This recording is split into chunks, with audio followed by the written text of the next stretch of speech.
In this video, I'm going to be talking to you about projectile motion and free fall. Now, I'm going to be referencing the UAM equations that I taught you about in the previous video. An object is in free fall and is undergoing one-dimensional projectile motion. This object is accelerating at a rate of -10 meters per second squared. That would be 10 meters per second squared in the down direction. So looking at our UAM, the acceleration in the vertical direction, which is denoted with an A and a subscript y, will become little g, or the acceleration due to gravity. In these problems, please assume air resistance is negligible, unless otherwise stated. We will talk about air resistance later on in this course, but for the majority of these problems, we will neglect air resistance. The UAM equations are going to now be rewritten for the vertical components. So let's go ahead and take a look at those variables first. We have the change in vertical position, which is now written with a delta y. We have time, which would be the same whether we're dealing with the horizontal or the vertical direction. We have v naught y, which could also be written as v initial y. They're the same thing. I'm teaching you both. They both mean the initial velocity. We have the final velocity in the y direction. Again, note the subscripts, which could also be written as v subscript y. Remember, College Board does not include the f subscript typically for the final velocity or the final quantity in their UAM. Please get out their College Board equation sheet and look at that again.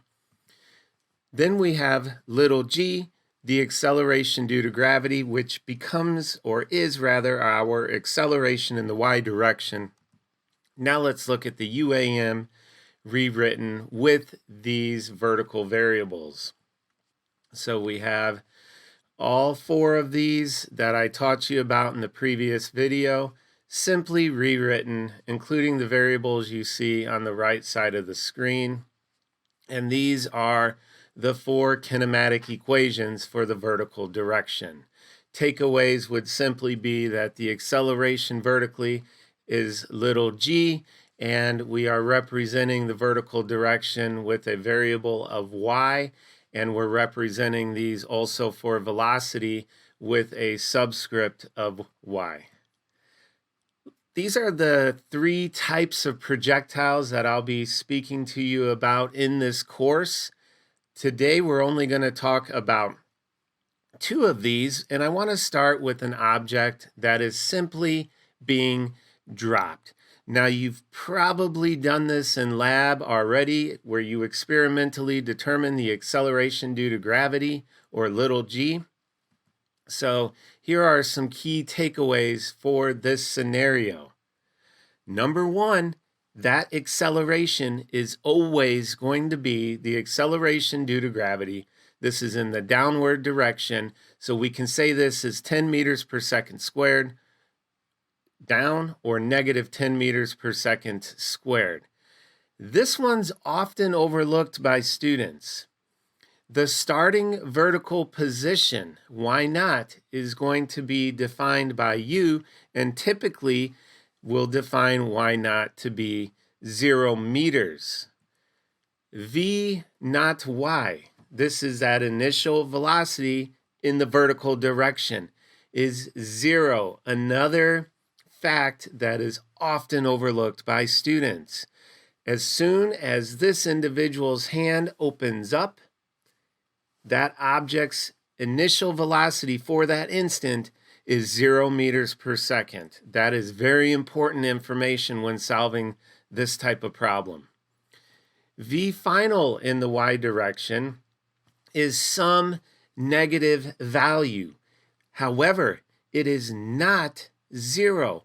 Again, students say, well, it hits the ground, its velocity 0. When it hits the ground, the object is no longer in free fall. The object is no longer in projectile motion. We are talking about the instant before that object strikes the ground. And at that instant, it is traveling downward, which we define as negative. So some negative value, but please, that value is not 0.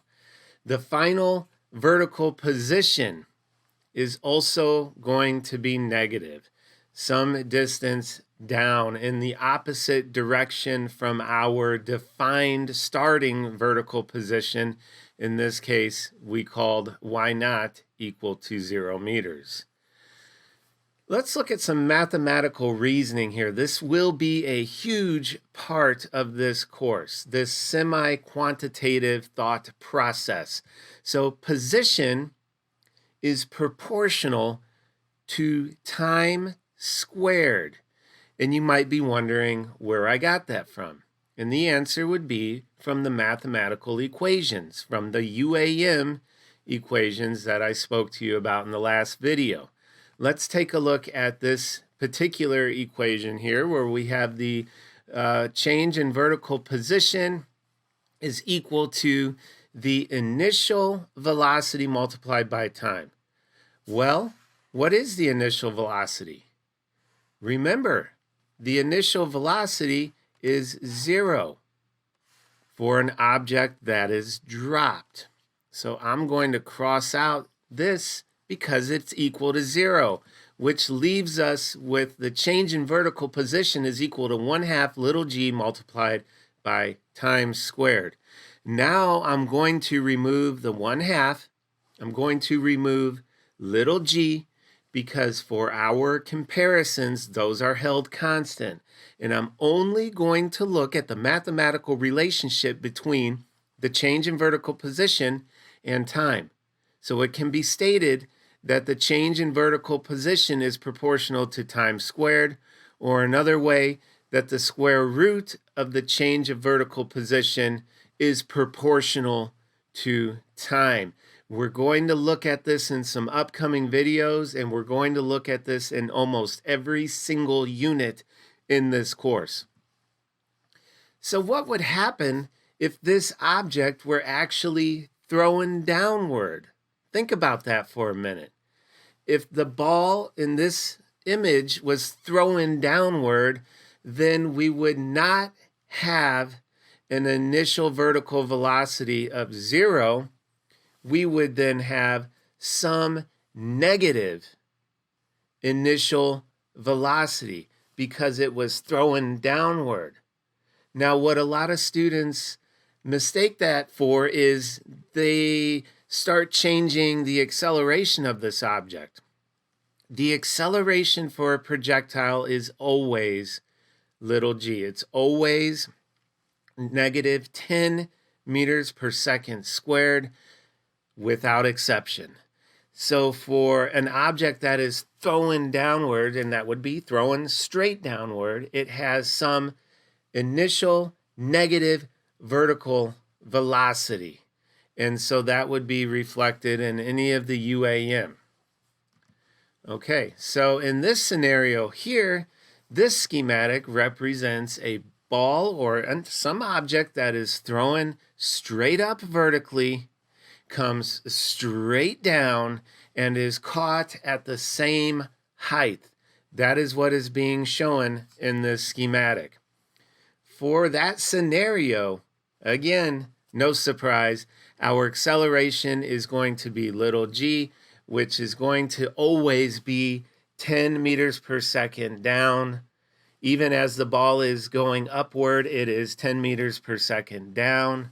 We're going to look at this graphically in a moment. Our initial vertical velocity in this case is some positive value because it is thrown up. So it has some positive value for its initial velocity. Our final velocity in the vertical direction will be negative because it will be coming down. Again, students say, oh, that's when I caught the ball, it's 0. It's not in projectile motion when that ball is caught. We are talking about the instant before it is caught. So it will be some negative value. And we actually know from this problem that the negative value is going to be equal in magnitude to the initial vertical velocity. And I'll explain that in a moment. The velocity at the top of that trajectory is 0. So right here, what is happening to the object? It stops. Its velocity is 0. Now, a lot of students say its acceleration is 0. No, its acceleration is always negative 10 meters per second per second. It is changing direction at this instant. Please remember, these are vector quantities that have both magnitude and direction. So even though the velocity at the top of a trajectory is 0, the acceleration is still 10 meters per second downward. The vertical displacement, that change in vertical position for an object here, I will underline, at the same height is going to be 0. It's very important. So anytime it's caught at the same height, lands at the same height, whatever, that's information that you can use to get 3 out of 5 variables for UAM if asked to do a calculation. Now let's represent this graphically.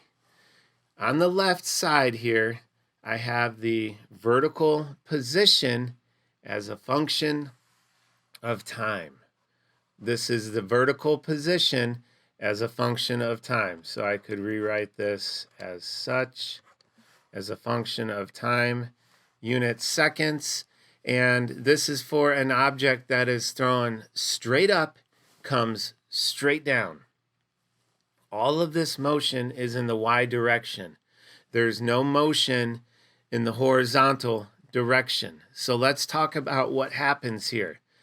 Based on what you can know from this graph, from all of our work looking at motion time graphs thus far, is this object is moving in the positive direction, but slowing down. So at this point here, you have a slope that is equal to 0, and where a slope equals 0, and humor me on that, where the slope equals 0 here, we know the object is stationary. It is not moving. And so that information can be used and supports what I told you previously at that top of the trajectory. So at slope equals 0, we are actually right here on the schematic. Again, what's happening here? It's slowing down. So if I were to start drawing tangent lines to this, I would see my tangent lines to this curve begin to decrease, and eventually we have a slope of 0. That means the object's moving in the positive direction, which we'll call up, but it's slowing down. How and why is it slowing down? Because the acceleration for this entire event is always down. Okay, then on the second part of this graph, again, if I were to draw my slopes to this curve, you see they get steeper and steeper and steeper. That means the object's speeding up, but in the negative direction, which we'll call down for this scenario. So now it's coming down, but it's speeding up. So to recap from the schematic, going up, slowing down, because acceleration is down, but the velocity at that moment here is up. Here, it's stopped, but it's still accelerating. And then it accelerates down, and the direction of the acceleration vector is in the same direction as the motion and velocity. Therefore, the object's speeding up, just in the negative direction. Let's look at the velocity time graph here. So, again, from previous videos, I've implored you to look at certain aspects of these graphs. What is the significance of the slope of a velocity as a function of time graph? Oh, that's the acceleration. Very good. What is the significance of the area under a velocity as a function of time graph? That would be the displacement or change in position. What did we say the displacement was for this object that was thrown up and then caught at the exact same height? We said the displacement was 0 for this scenario. If you look at the area under, these two areas cancel out, leading you to a change in position of 0. If you look at what's happening where this crosses the horizontal time axis, circled in red, the object is stopped. That must be here. What's happening over here? Well, it's in the positive direction. It's moving up, but it's slowing down. So here we have a positive V naught in the Y. Then it stops at the top and it begins to change direction, but is now speeding up. So down here at this exact instant, if I trace it across here, we have a negative V final in the Y.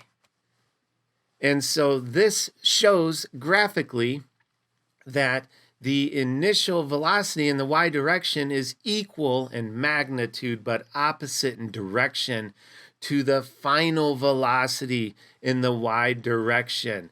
And that's what I was alluding to earlier in this video. Let's look at them together and let's consider symmetry. So if we look at the symmetry of motion, we can see that here very easily through these two graphs. Again, this red line represents the top of the trajectory here, so right there. And we can see what's occurring not only with the vertical position, but also with the vertical velocity based on this symmetry of motion.